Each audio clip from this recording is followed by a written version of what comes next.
Japanese officials want to take a territorial dispute with South Korea before the International Court of Justice. The dispute centres on a group of islets known as Shima in Japan and Dokdo in South Korea.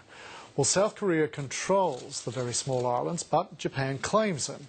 The dispute worsened 10 days ago when South Korean President Lee Myung-bak visited the islands, causing protests in Japan.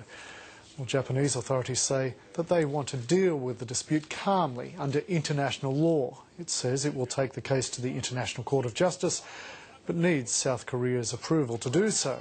Well, South Korea's foreign ministry has already dismissed the proposal, saying the islands are part of its territory.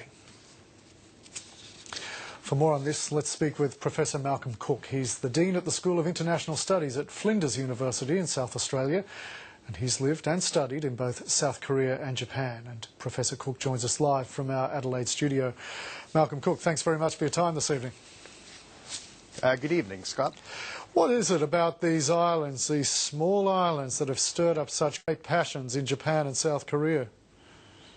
Well, I think for the Koreans, it's tied to their colonial past with Japan. In that moment, both the Korean government is going into election and is unpopular, and the Japanese government may be going into an election soon, and they're unpopular as well. So banging the drum is good for both sides. Well, how likely is it that Japan's application to the International Court of Justice will find any sort of resolution to this? This is the third time that I know that Japan has offered to take what they call Takeshima and the Koreans call Dokdo to the ICJ, and the three times South Korea, which, as your news story mentioned, controls the island, has denied that application. How damaging was the visit just over a week ago to the island by the South Korean president? Was the fact that it was the first South Korean president to do this, and Lee Myung-bak came to power 4 years ago claiming to seek closer relationships with Tokyo. I think it is quite damaging and will take a long time to recover from.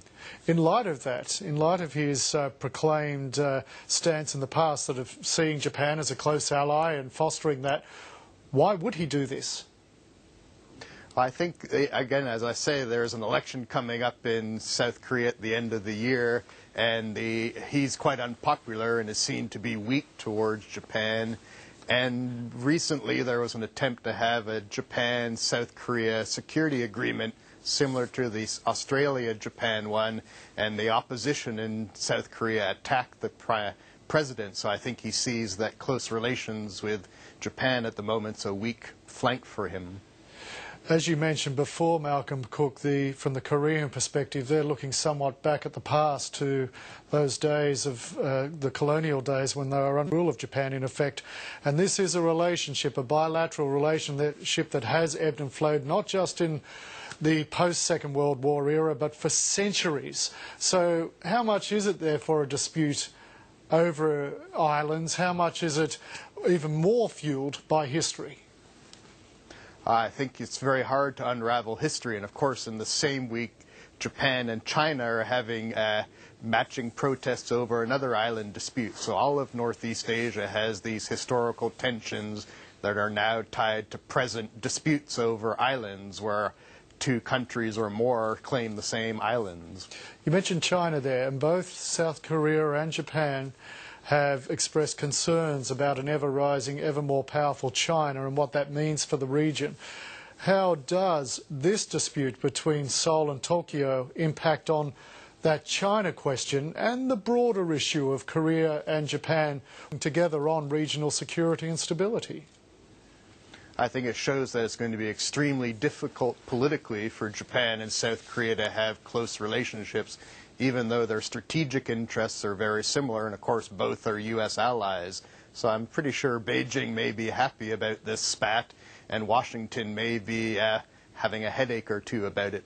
More than a headache, are they likely to step in and offer a pill, so to speak, to settle this, particularly with Barack Obama talking about the Asian century and the importance of stability in the Asian region, and as you pointed out, the ever-growing, not tension, but certainly wariness between Beijing and Washington? I think the United States throughout East Asia has always not taken a side on territorial disputes, including the Taiwan Strait issue, and given that it's so heated in Tokyo and Seoul over the Takashima Dokdo, I think the United States won't step in, but will try to put pressure or encourage both Seoul and Tokyo to turn the temperature down. Malcolm Cook, beyond security, until this is resolved, how might this ripple out in the region economically, given these are two major players? Yeah, some senior Japanese economic officials have made some probably uncalled for comments about Japan potentially putting into abeyance a currency swap agreement it has with South Korea, so linking this present sovereign dispute to the economic cooperation between South Korea and Japan, and those are very unwise threats that I hope aren't made again. So if an international court is unlikely to lead to resolution, if looking back to history won't lead to resolution, what will in this instance?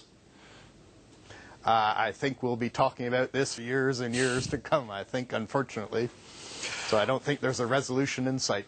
Well, Malcolm Cook, there at Flinders University in South Australia, I look forward to talking with you about this for years and years to come, and perhaps some other matters as well. Thanks a lot.